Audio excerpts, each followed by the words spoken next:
Hey race fans, it's Joe and Tim at Borowski, and we're here today to talk about honing, and in particular, Tim's going to give us a little rundown on align honing. So take it away, Tim. Yeah, so essentially when we're align honing a block, what we want to do is aim for a specific size and surface finish. What we'll do is we'll take the caps off of a brand new block like this Dart one here. We'll machine the caps down, make sure they're flat, run a tap through all the holes, and get everything torqued back up and run this fixture here, this mandrel here, through the block a couple of times or until we achieve the desired surface finish we're looking for and the desired size. And what are the things that often go wrong with align honing if it's not done properly? What could happen is, people could be too quick to go through the block, align hone it, knock it out real fast. And what you end up have happening is the bore itself, the main bore itself, won't be in a line. It won't be aligned all the way through, and you could have issues when you torque the caps down where the crankshaft won't turn, and nothing's really happy. Yeah, so it comes down to that if you do this job perfectly, then everything will seat exactly, the crank. Yeah, exactly, as it should.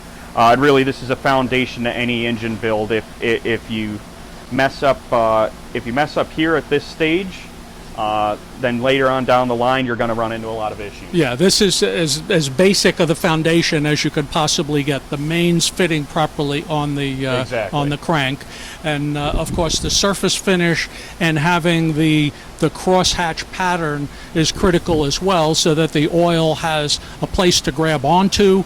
Because if it was mirror finish, there'd be nothing there. Yeah, exactly. And if it was too rough, you'd have an issue with oil building up and actually creating a barrier and having less heat transfer from the bearing to the block. So we do have a very tight tolerance that we like to stay within with the surface finish and the size. And show them how the size. Yeah, so we use this Sun-In dial bore gauge. It works out quite well, and we try to stay within OE specifications. And the other piece is the Mitutoyo profilometer. Yeah, we do have a profilometer that we will check and just verify that the block at the end of the process is completed to our... It's an RA specification, which is basically an indication of surface finish. Yeah, there's a couple of other parameters we're looking at, but RA is that's a general the big one. Understanding, yep. Yeah, so, but basically, this is something, it's the only non-CNC piece of equipment that we have in the shop, and the reason is there's not really a... No, there's nothing that could replace the tried and true Sun-In here, so we'll stick with that until it's...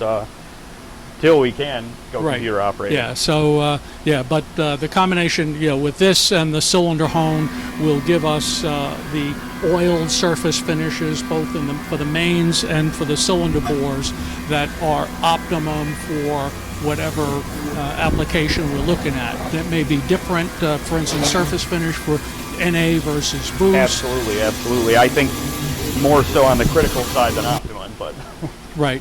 We like to, we keep everything pretty tight.